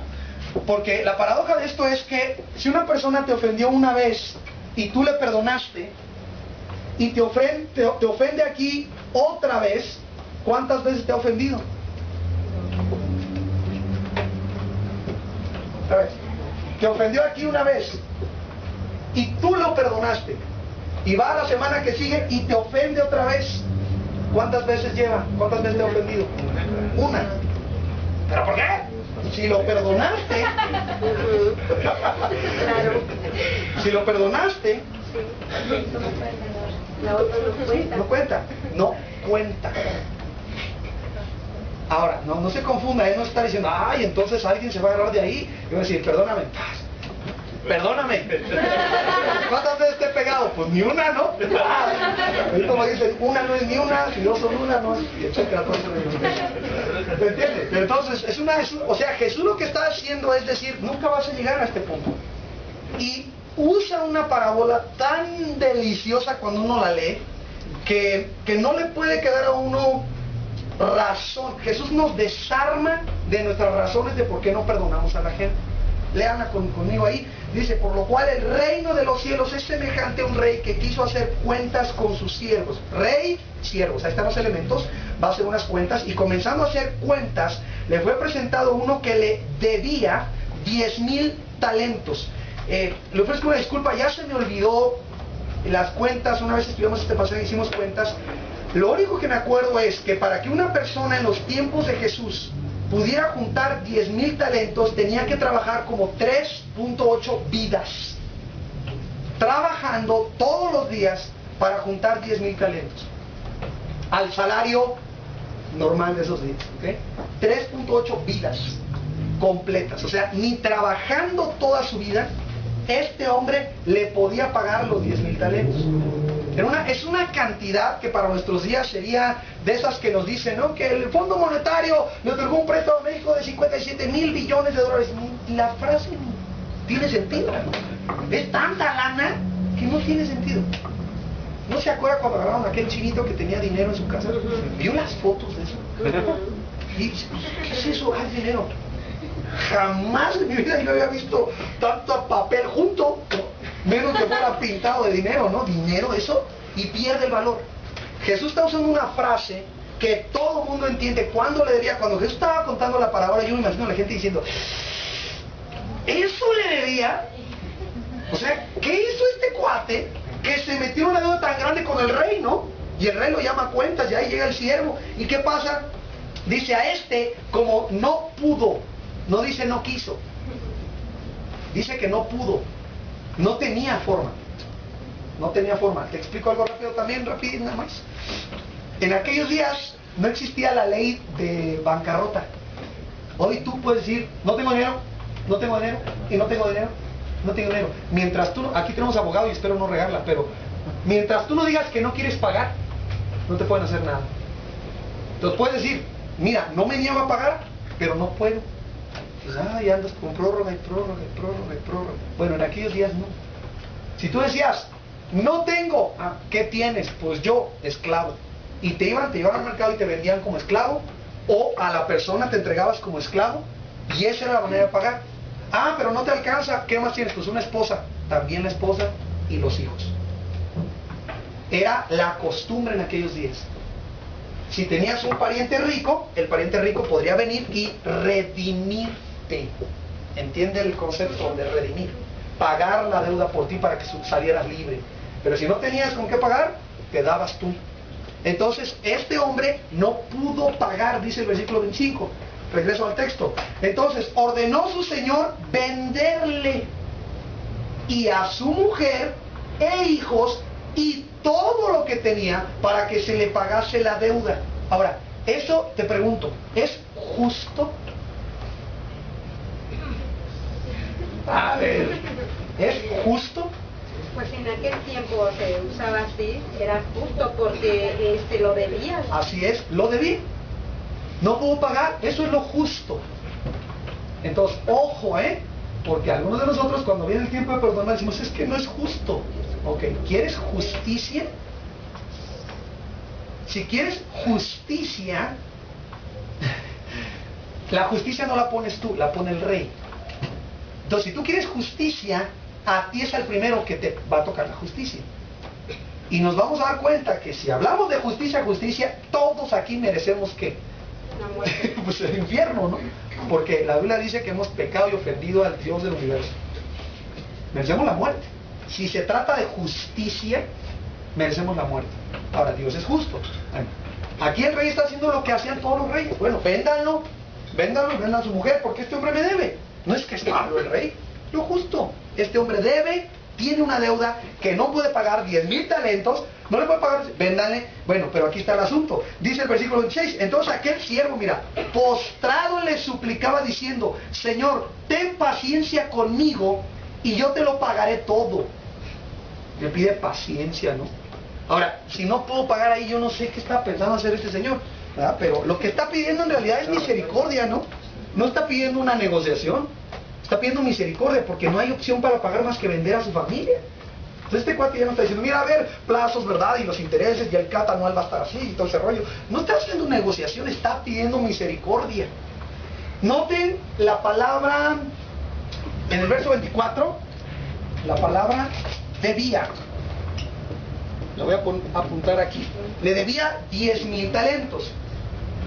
Como no pudo pagar, acá pongo la palabra pagar, que en este caso no pudo, entonces dice el rey, perdón, véndanlo, ¿no? ordenó, Señor, venderle a mujer, hijos y todo lo que tenía para que se le pagase. Aquí pongo la palabra deuda, se le pagase la deuda. Bueno, entonces aquel siervo, pues postrado, le suplicaba diciendo, Señor, ten paciencia conmigo y yo lo pagaré. Otra vez tenemos el elemento aquí de pagar. Y el versículo que sigue dice, el Señor de aquel siervo, movido a misericordia, o movido a justicia. No, misericordia, obviamente. Movido a misericordia, le soltó y le perdonó la deuda. ¿Entiende lo que hizo el rey? O sea, ¿sí entiende lo que hizo el rey? Le soltó y no le dijo, bueno, vete y luego me lo pagas. No, lo soltó y le perdonó la deuda. Entonces, aquí está la deuda. Y el rey básicamente, aquí voy a poner la palabra, le perdonó lo que le debía. ¿Y qué le debía? Pues la vida con la de su familia y sus hijos. Se las debía, ya eran legalmente posesión del rey. Y el rey se las regala. ¿Por qué? Misericordia. Bueno, la parábola continúa y dice en el 28, pero saliendo aquel siervo, halló uno de sus consiervos que le debía 100 denarios. El denario es la moneda que le pagaban por día de trabajo a un jornalero. Un denario. Entonces, ¿cuánto tiempo necesitaría trabajar para juntar 100 denarios? 100 meses, ¿verdad? 100 meses. 100 días, 3 meses y medio. Junta 100 denarios. Y este cuate tenía que trabajar 4 vidas para pagarle al rey. Y se encuentra uno que le debía a él. Ese le debía a él, no al rey. Le debía a ese siervo 100 denarios. ¿Qué hizo el siervo? Dice allí, pero y haciendo de él, le ahogaba diciendo, págame lo que me debes. Otra vez aparece este término, pagar deuda, ¿verdad? Que es lo mismo, deber o deuda. Entonces imagínense este siervo ahorcando y acababa de salir con su vida perdonada, la deuda perdonada, ya no debía nada, estaba libre, y agarra a su consiervo y le empieza a ahorcar. Entonces su consiervo, postrándose a sus pies, le rogaba diciendo, ten paciencia conmigo y yo te lo pagaré todo. ¿Se acuerda que es exactamente lo mismo que pidió él en el verso 26? Señor, ten paciencia conmigo y yo te lo pagaré todo. El siervo dice, ten paciencia conmigo y yo te lo pagaré todo. Mas él no quiso. Ahí está la diferencia. No quiso. No quiso. No es no lo sintió. Es que no siento perdonarte. Yo tengo que ser sincero para perdonarte esa deuda. Tengo que sentirlo primero. Es que lo que tú hiciste no tiene nombre. Es que eres una mala persona. No quiso. No quiso, dice la Biblia. Fue y le echó en la cárcel hasta que pagase la deuda.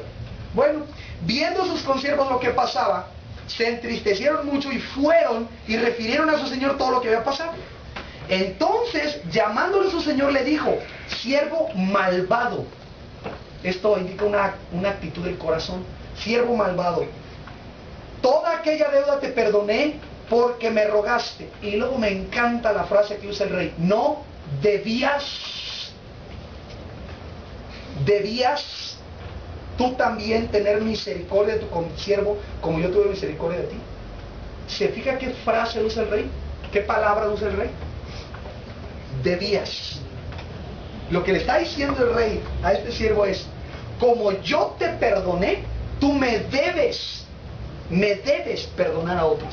Tú debes perdonar, estás endeudado de perdón. Yo te perdoné esta cantidad. Entonces, fíjate, yo te perdoné esta. Quiere decir que tú estabas endeudado, pero ¿de qué? De perdón. Debías mucho perdón. Y no pudiste perdonar a una persona a la que le debías 300 cuando yo te perdoné 10,000 talentos. Se lo debías. Entonces aprendemos de aquí los principios bien interesantes, ¿no? De que el perdón, hermano, cuando nosotros lo vemos en la Escritura, una de las primeras cosas que aprendemos es que el perdón es una decisión. ¿Okay? El perdón es un deber. Si tú eres cristiano y tú no perdonas, eres malvado. Eres malvado. ¿Por qué? Porque a ti se te ha perdonado. Si sigue la analogía, ¿quién es el primer siervo? O sea, ¿o cuánto le debías tú a Dios? No, yo le debía 300 denarios porque yo fui bueno. No, no es cierto. Tú le debías tu vida. Y Él, teniendo misericordia, te la perdonó. Y no tienes deuda ante Él, ¿cierto? Somos libres, hemos sido perdonados de todos nuestros pecados. Entonces, si yo he sido perdonado de mi propia vida, ¿cómo es que no puedo perdonarle una ofensa a alguien que no implica la vida? ¿Cómo es? O sea, ese es el contraste tan tremendo del que se habla aquí. ¿Y por qué no se perdona? Te lo explica mi Señor Jesús ahí, usa la palabra no quiso. No quiso. No quiso. El rey fue movido a misericordia. Y aunque recibió misericordia, él no quiso demostrar, déjeme usar la palabra, pasar la misma misericordia que él recibió. Él recibió misericordia. Todo lo que tenía que hacer era pasarla. Ni siquiera la podía generar él, ¿no? Era pasar esa misericordia. Y yo creo, esto no se lo puedo enseñar como doctrina, ¿eh? Quiero aclarar esto. Pero para mí, el verso 34 y 35 son parte de la parábola y tiene una implicación. Dice el 34, entonces su señor, enojado, ¿cómo estuvo primero? ¿Cómo lo recibió? Misericordia. Ahora ya no, enojado, le entregó a los verdugos. Ahora, ¿qué hace un verdugo? Maltrata, atormenta. Le entregó a los verdugos hasta que pagase todo lo que le debía. O sea, le reanuda o le, ¿cómo se llamaría? Le vuelve a activar como si no lo hubiera perdonado, ¿no? O sea, todavía me debes. Se le aplica. Y hay verdugos ahí. Entonces, curiosamente, bueno, la parábola termina así también. Mi Padre Celestial hará con vosotros si no perdonáis de todo corazón cada uno a su hermano sus ofensas. Uy, ahora dice, así hará. ¿Qué hará? Bueno, si tú no perdonas, te va a llamar a cuentas, te va a aplicar lo que debes y te va a entregar a los verdugos. Yo le decía, no le puedo enseñar como doctrina esto, pero yo opino, creo, y esto sí se enseña en otros lados en la Biblia, de que la persona más afectada cuando no se perdona no es el ofensor, es la persona que es ofendido y no perdona, es el que más sufre. Es decir, aquí el que no perdonó es el que sufrió. ¿O quién sufrió más? Al que no le perdonaron los 300 denarios. Seguro él andaba por allá, debo 300 denarios a ese cuate, y a lo mejor se andaba escondiendo y cuando lo agarra y lo empieza a maltratar, ¿no? Pues sí, pero el otro que no perdonó fue entregado a los verdugos hasta que pagara todo. Entonces, ¿qué aprendemos? La persona que más sufre es el que no perdona. Siempre, hermano, siempre. El que no perdona es el que anda llevando la mochilota. Y curioso, ¿no? Te hicieron daño, te hicieron algo, y fue fulano de tal, o sultanita, o lo que sea. Pasa un año, 2 años, y te llenas más de rencores, de odios. Y la persona, ¿sabes qué es lo más difícil? Que anda con su vida por allá como si nada. Feliz. Y tú. Y te mencionan su nombre y te pones verde, ¿no? Volverte, si ves a la persona, te pones morado. Y la persona ni en cuenta, ¿no? Feliz de la vida ahí en su pecado, lo que quieras. Pero el que no perdona está, hermano, con verdugos literalmente, que le están atormentando. Yo no creo que sea una casualidad esto. Y es evidente que una ofensa que me pueden hacer a mí cuesta 300 denarios. Lo que yo ofendí al Señor, ni con mi vida se lo pago. Si Él me perdonó la vida, ¿cómo no puedo perdonar una ofensa? Ya sé, la mente empieza, pero es que usted no conoce, pero es que usted no lo hicieron, pero es que usted no estuvo allí, pero es que usted no le decían. Y empiezan otra vez, es lo mismo. Pero vuelvo pues a la parte que quiero que usted y yo nos llevemos hoy. Para empezar, el perdón es una decisión. Es una decisión. O quiero perdonar o no quiero perdonar. Si no quiero perdonar, no va a haber cosa que me hagan razones, explicaciones, lo arrepentido que la persona pudiera venir, porque vas a aprender una cosa: tu perdón, el perdón que tú des a otro no depende de su arrepentimiento. por tu salud, por tu vida espiritual, tú tienes que perdonar. Vamos a ver, perdonar no significa aceptar la conducta pecaminosa de la otra persona. No significa que al perdonar tú tienes que seguir metiendo la cabeza para que le den con el martillo porque ya lo perdonaste. No, hay que ser listos. Muchas cosas, pues. Perdonar no quiere decir que se te va a olvidar. Perdonar no es olvidar. Vamos a explicar todos sus detalles, pero sí quiero ser muy claro en que, según esta parábola, el perdón es algo que, en primer lugar, es una decisión y tú ya lo debes. Si eres cristiano, ya lo debes. 70 veces 7. Ya lo debes. Pero hermano, ya me hizo muchas. Lo tienes que perdonar otra vez. ¡Otra vez! Sí. Pero es la última vez. No, pues ya la regaste. Ya estás, como dice Jesús ahí, de todo corazón hay que perdonar cada uno a su hermano, ¿verdad? Sus ofensas. Son pasajes difíciles. Quiero llevarte al de Efesios 4 que te mencionaba hace un momentito. Ahorita vamos a hacer un receso rapidito nada más para que hagan su café. Efesios, por favor, y regresamos a esto. Efesios 4.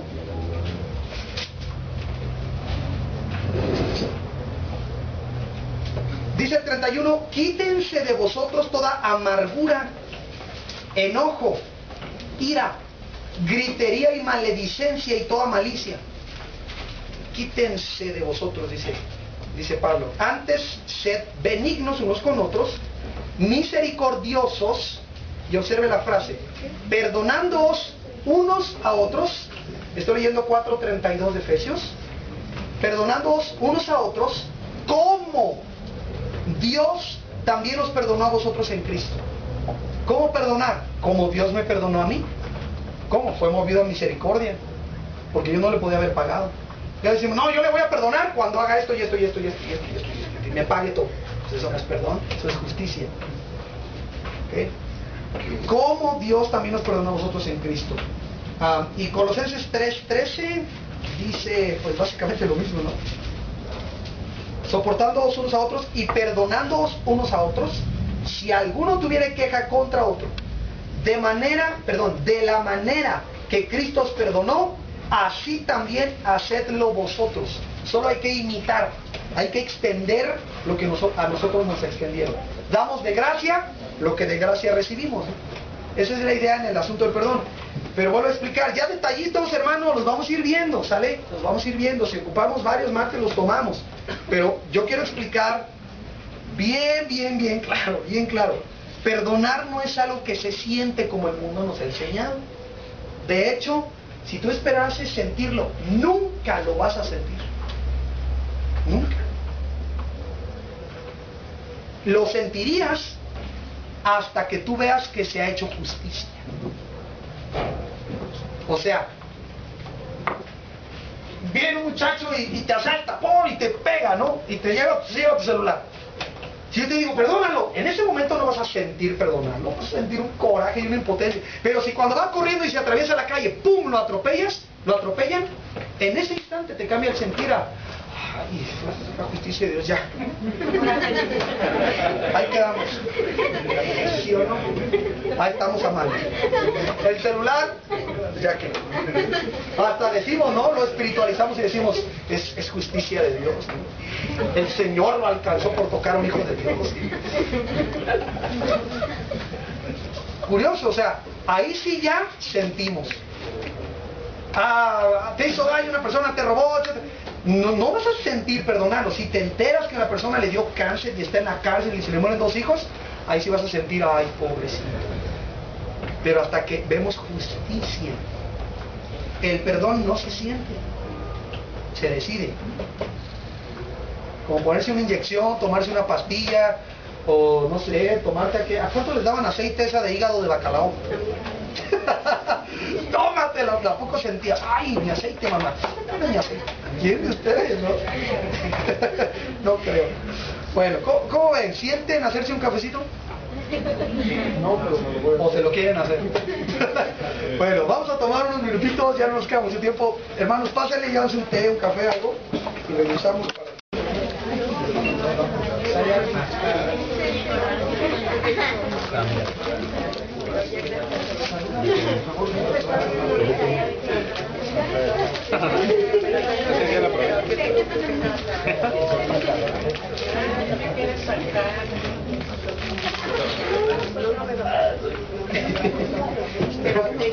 Sí, hay que prepararse. Muy bien. Bueno, vamos a continuar, hermanos. Escriban ahí. Dice, esencialmente estos pasajes nos enseñan en primer lugar que el perdón es posible porque es un mandamiento. Es un mandamiento. Por favor, escríbanlo ahí.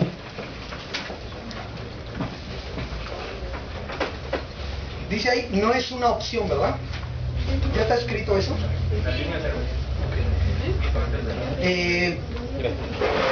Miren, un principio muy fácil en la Biblia. Si es un mandamiento, entonces eso que se ordena es una decisión. Así de sencillo. Por ejemplo, amarás al Señor tu Dios. Es un mandamiento. Si lo que se ordena es amar, entonces amar es una decisión. ¿Sí? Porque si no fuera una decisión, no se puede dar como mandamiento. Todo mandamiento en la Biblia es una decisión. Todo mandamiento en la Biblia. Es un principio que donde lo abran, hermanos, así se hacen de a dedazo santo un día y agarran la Biblia. Y si es un mandamiento, es porque es una decisión. ¿Lo haces o no lo haces? ¿Cedes tu voluntad o no cedes tu voluntad? Por eso hay mandamientos bien curiosos en la Biblia. Por ejemplo, gozaos en el Señor siempre. Nosotros pensamos que es un sentimiento y es una orden. Si es una orden, yo puedo decidir gozarme o no. Así. Entonces están más a nuestro alcance las cosas de lo que pensamos, ¿no? Más que a veces le damos mucho crédito a los sentimientos y terminamos en situaciones que no son correctas. Dice, no es una opción, y si es un mandamiento es porque es posible hacerlo. Complete la línea. Es porque es posible hacerlo.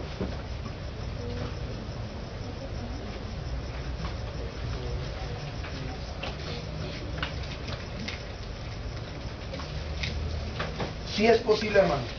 Bien. Dice, no te dejes engañar con la idea de que tú eres la excepción, como ya dijimos, ¿no? A veces pensamos, estos mandamientos no se aplican a ti, ni a lo que te hicieron, ni a esa persona. A veces el engaño del diablo, ¿no? En Cristo podemos perdonar a otros porque nosotros mismos hemos sido perdonados por Dios. Complete la línea. Repito, en Cristo podemos perdonar a otros porque nosotros mismos hemos sido perdonados por Dios. Entonces escúcheme, hermanito, solo ese hecho es razón absoluta ya definitiva para perdonar a otros, que tú has sido perdonado. Una de las cosas que a mí más me impacta y siempre termina, la verdad, haciéndome muchas preguntas, ¿cómo es posible que inconversos perdonan y no conocen el perdón de Dios? Ellos no han experimentado el perdón de Dios y son capaces de perdonar a otros, de dejar de lado las ofensas. O sea, es impresionante. Y le hablo de vidas de gente famosilla, ¿no? Gandhi, Martin Luther King Jr. o Nelson Mandela, ahora que es famoso este hombre en estos meses. Estudien su vida, cómo reaccionaron a ciertas cosas. Son humanos y se equivocan y hay cosas que no están bien, ¿no? Pero ese hecho nos deja a nosotros pues enmudecidos, porque a nosotros nos perdonó Cristo y lo que tenemos que hacer es extender ese perdón, y ellos no experimentaron eso y perdonan. Es para hacerse preguntas, ¿no? Por lo menos, y reconocer que algo está pasando ahí.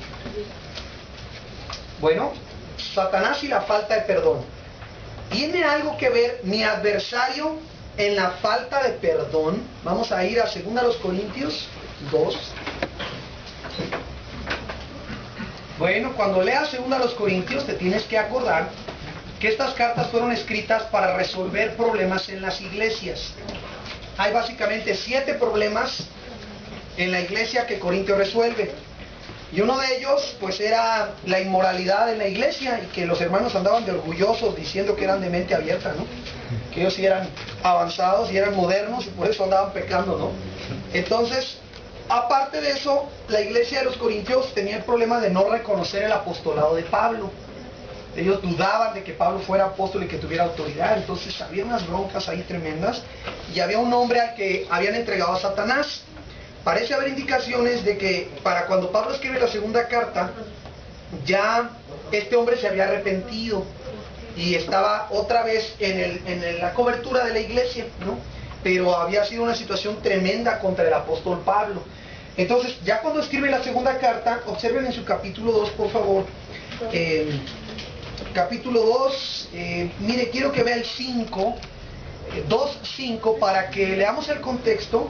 Y aquí usted puede aprender cómo se trata una persona en la iglesia que ha pecado. Aquí, hermanos, aquí tenemos gente que ha pecado, mucha, más de la que usted se imagina. ¿Cómo tratamos el pecado en la iglesia? La Biblia nos enseña. Se disciplina en algunas áreas, otras veces se trata de manera pública, otras veces no es público. Hay muchas situaciones. A veces son reprensiones, a veces es información. Pero en todos los casos, Corintios nos enseña cómo debemos tratar a las personas cuando se han arrepentido y aceptan lo que la iglesia ofrece. Dice así, verso 5: pero si alguno me ha causado tristeza, no me la ha causado a mí solo, sino en cierto modo, por no exagerar, a todos vosotros. La realidad de que el pecado afecta, ¿no? Nos da tristeza a todos. Bueno, dice, le basta a tal persona esta reprensión hecha por muchos. Pablo da a entender, hermano, que se había reunido un grupo de hermanos y habían disciplinado duramente a esa persona. Entonces Pablo dice, ya basta. Cuando alguien tiene por su pecado algún tipo de disciplina y que es claro que ya le cayó el 20, Pablo dice, basta. No es necesario ir y echarle su chilito y su limón a la herida para que le duele y para que aprenda. Pablo dice, basta. Entonces, aquí hemos tenido situaciones donde hay hermanos que han pecado y sus puras consecuencias son suficientes, hermanos. Nos hemos puesto al lado de ellos a llorar en hospitales y a llorar en funerales por consecuencias de su pecado. ¿Se imaginan todavía llegar nosotros y echarle más? Sí, te dije, pues ¿para qué andabas así, ay, pecador? Y sí, tú, y a ver en la iglesia, cuando llegues el domingo te va a pasar enfrente de todos, y voy a sacar el cinturón, y te voy a echar al hermano más grandote. Y para que Pablo dice, basta. Le basta a tal la reprensión hecha por muchos, versículo 7. Así que al contrario, vosotros más bien debéis perdonarle, ¿y qué más? Consolarle. Mira qué tremendo es esto. Consolarle. Ahora, ¿por qué razón? Para que no sea consumido de demasiada tristeza. A veces el puro pecado que la persona ha cometido y la disciplina que le toca es suficiente. Si tú tienes hijos y te toca darles sus cintarazos, aquí tienes lo que tienes que hacer. ¿Okay? ¿Le vas a dar? Explícale, te voy a dar 7, hijo, te voy a dar 6. En las pompas, no en la nariz, ni en la cabeza, ni en... A veces tienen nachas, dele ahí, mucha carnita. Te voy a dar por esto y por esto. Yo te he perdonado, pum pum, le da, y luego perdónale y consuélele. Es bien difícil, después de que le has dado, ¿verdad? Abrazarlo. Pero me encanta esa frase, para que no sea consumido de demasiada tristeza. Yo he conocido gente que la disciplinaron en alguna iglesia en la que estaba, hermano, y la disciplina era la ley del hielo por 6 meses. Algunos de ustedes aquí hemos platicado, ¿recuerdan? Esas situaciones donde los disciplinaban, en el que podían ir a la iglesia, pero nadie les dirigía la palabra por 6 meses. No, hombre, imagínate, ¿no? Los hermanos eran literalmente consumidos por tristeza, ¿no? De la situación que tenían. Bueno, dice el versículo 8, por lo cual os ruego que confirméis el amor para con él. Confirmar el amor. Ya le amamos, pero hay que confirmarlo. ¿Estamos en el mismo texto, hermanos? No, ¿verdad? Sí. Ok, estamos en 2 Corintios 2, versículo, ¿qué fue? 7, 8, correcto. Confirmar, acuérdense, confirmar es que ya le amo, pero le confirmo que le amo. Estoy repitiéndole, esa gente ocupa mucho repetirle que le amamos. Hermano, te amamos. La regaste, hermano, te amamos. Hermano, pecaste y decidiste pecar, te amamos. No está bien lo que hiciste, pero te amamos.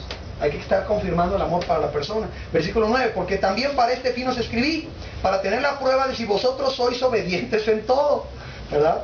Y al que vosotros perdonáis, yo también porque también yo lo que he perdonado, si algo he perdonado, por vosotros lo he hecho en presencia de Cristo. Eso es muy importante. Y explica por qué. Para que Satanás no gane ventaja alguna sobre nosotros, pues no ignoramos sus maquinaciones. Lo que Pablo está diciendo aquí es revelador. Él está indicando que Satanás, parte de sus maquinaciones en griego es strategos, que de ahí viene la palabra estrategia. Las estrategias de Satanás, Pablo está indicándonos aquí que es, si él logra sembrar un rencorcito en el corazón de alguien, está ganando ventaja, está ganando terreno, por sembrar un rencor. Y hay indicaciones en la Biblia, voy a buscar ese versículo, creo que las mujeres lo estudiaron en su retiro la última vez, donde Pablo parece indicar que hay una secuencia de cómo empieza el asunto con un resentimiento y termina en amargura. Amargura que ya se convierte en odio y todo ese tipo de cosas, pero hay un proceso ahí, bien interesante. Pero Pablo dice que para que Satanás no gane ventaja, yo perdono. O sea, yo limpio mi corazón, lavo mi corazón para no darle terreno a Satanás, que esa es la parte que explicábamos. Vea el comentario que viene en su hoja. ¿Tiene algo que ver mi adversario en la falta de perdón? Bueno, dice, aquí vemos que Pablo conocía las maquinaciones del diablo, sabía cuáles eran sus estrategias, y el apóstol estaba consciente de que el diablo podría usar muchísimo la falta de perdón en Pablo y ganar ventaja, o sea, aprovecharse de, en este caso sobre él, ¿verdad? Ganar ventaja sobre él. La falta de perdón es una de las avenidas principales que Satanás usa para lograr la entrada a la vida de los creyentes. Puedo decirte con sinceridad que si tú tomas la decisión de no perdonar, porque es una decisión, estás invitando abiertamente al enemigo a tener una atadura fuerte en tu vida. Ya hablamos de las ataduras, ya hablamos de dar terreno al diablo o dar lugar al diablo. Y hermano, yo te dije hace rato, no necesitas ir a consultar a los muertos para dar lugar al diablo.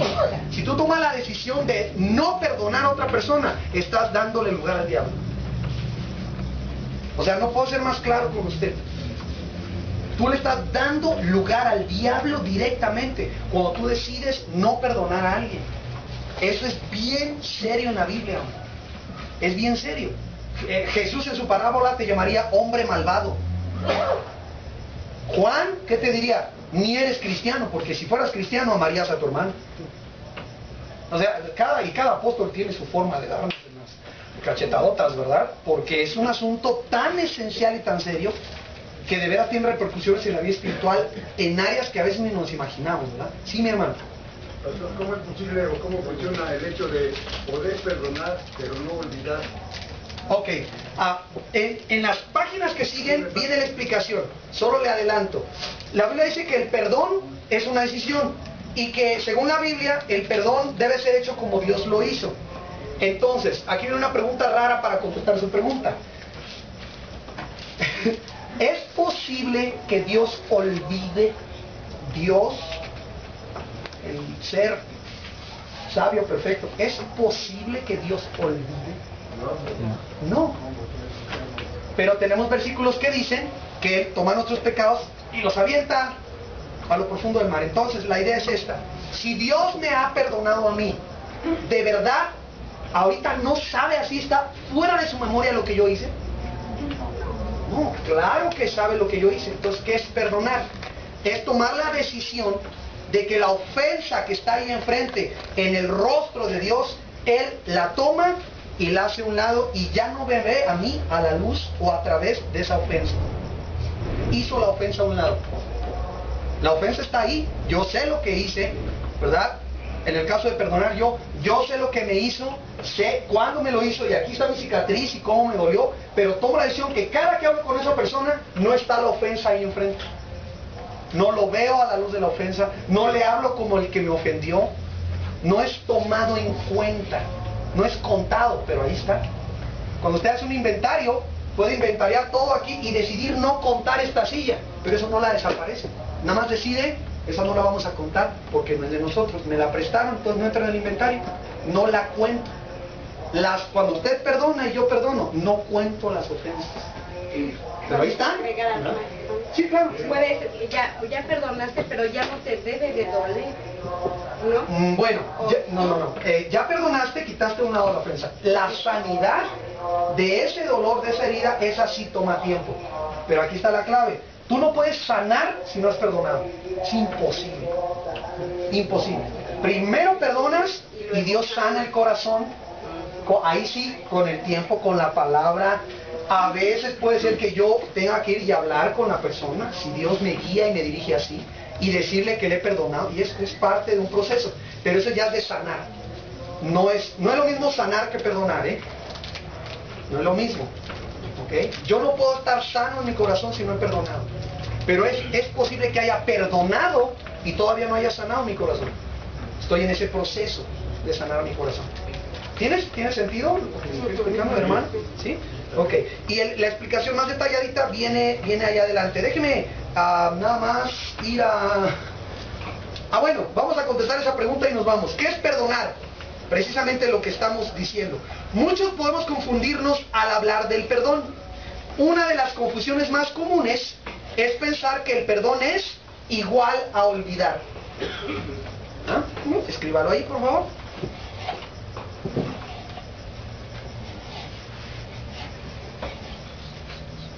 Bien. Perdonar no es olvidar.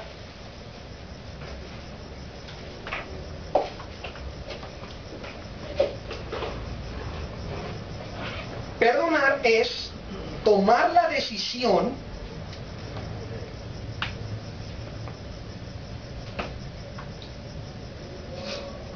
de que aquello que me dañó, tomar la decisión de que aquello que me dañó, lastimó u ofendió, que aquello que me dañó, lastimó u ofendió, escriba, ya no tendrá interferencia en mi relación con la persona.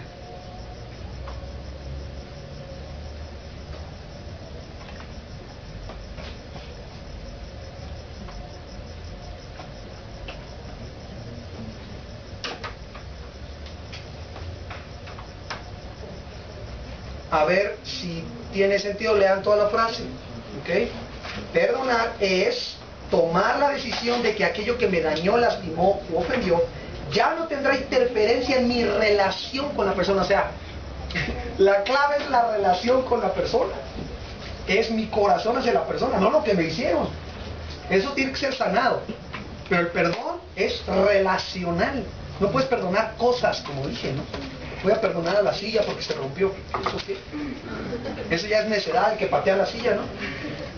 Ay, está enojado con las sillas. Ya cambió de sillas a bancos, ¿no? Pero ya no las quiere. Eso está loco, ¿no? Está raro. La idea es relacional. Entonces, puedes, por ejemplo, darte una idea con esta pregunta. Trae a tu mente así de volada ahorita una cosa que tú ya perdonaste. No me la vayas a decir a mí, pero tráela a tu mente, una cosa que ya has perdonado. ¿Ya? Bueno, si perdonaste, ¿cómo es que te acuerdas? Tengo memoria. Por supuesto. Perdonar no borra el tape, o el cassette, o el disco duro, los ramos, como que están avanzados. No lo borra. Ahí está, sucedió. Como les dije, hay cosas que se quedan impresas aquí. Pero perdonar es tomar la decisión de que eso, la clave es de la palabra, ya no cuenta. Acuérdate, ya no está anotado en lo que me debes. Ya no te lo cuento. ¿Alguna vez han hecho tandas o han entrado en tandas? Y anda la señora, vengo por la tanda y vengo por la... Y te anotan, ¿no? Imagínate que vas con alguien que te debe la tanda y tú dices, no, ya no me debes. Ya no me debes. O sea, lo borras, ya no me debe. Ya no hay deuda. No cuenta. Lo que me hiciste entre tú y yo no cuenta. Entonces mi relación contigo es una relación en la que eso que me hiciste no cuenta. Usamos la frase borrón y cuenta nueva. Usamos cuenta nueva. ¿Cómo empieza una cuenta nueva? ¿Con un saldo anterior? No es cuenta nueva. Todo se borró, cuenta nueva. Y Jesús nos estaba diciendo con esto que todos los días es cuenta nueva. Ay, ay, ay. Sí. Esto me obliga a seguir teniendo relación con la parte que me ofendió. Disculpe, perdón. Esto me obliga, perdón, me obliga a seguir teniendo relación con la parte que me ofendió. Ok, buena pregunta. Sí y no. Sí, porque no debe ser de parte de mi corazón. Es decir, dice la palabra, en cuanto dependa de vosotros, estad en paz con todos los hombres. Pero hay ciertas circunstancias, situaciones en las que lo más sano pudiera ser no tener relación con la persona. Déjeme explicarle con un ejemplo que espero que lo vayan a tomar con madurez y mucha madurez. En una ocasión se acercó a nuestra familia una persona a quien le teníamos mucha confianza, y esa persona pasó las líneas, unas líneas sagradas, santas en nuestra familia, y la persona pasó esas líneas, y yo fui a hablar con esa persona, le dije: hermano, te amo en el Señor, te perdono, eres bienvenido a nuestra iglesia, pero si tú pones un pie en mi casa, ahí voy a estar yo y te vas a ver conmigo.